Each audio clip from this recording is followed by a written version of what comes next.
In this video, I will show you how to quickly and easily withdraw crypto from the platform CoinEx. If you want to get the best sign-up bonus possible on CoinEx, you simply have to go down to the first link in the video description. Then you will get to exactly this page right here, and you can get up to $100 of bonuses. And over time, they often have different events running where you can get cashbacks and additional bonuses that you're automatically qualified for. To create your account, simply enter your email address right here and set a password or use one of those options, and then you're ready to go. If you already have an account, you can still enter a code within 7 days after your sign up by simply going up here to your account settings, then go to account overview, and then you will see this forgot to enter referral codes. Click on click to enter, and then simply enter the invitation code CTG, and then you will still be able to qualify. So if you want to withdraw any of your assets on CoinEx, you simply go in here to withdrawal, then up here choose the cryptocurrency you want to withdraw. So in my case, I'm going to choose not Bitcoin, but USDT in this case.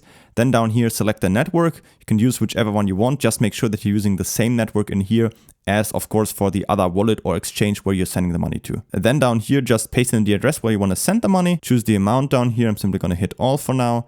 And then all you need to do is just click down here on withdraw, and then the money will be sent over within just a few minutes. If you're sending larger amounts, I recommend you to first send a small test transaction. And if you're also interested in how to withdraw any money from CoinEx in fiat to your own bank account, make sure to check out the video description where I've linked you a separate video on how to do that on CoinEx. Don't forget to pick up the best sign-up bonus possible by creating an account with the first link down from the video description. Or if you already have an account, go to your profile and enter the code CTG to still be on board. And if you have any other questions, always feel free to ask them in the comments.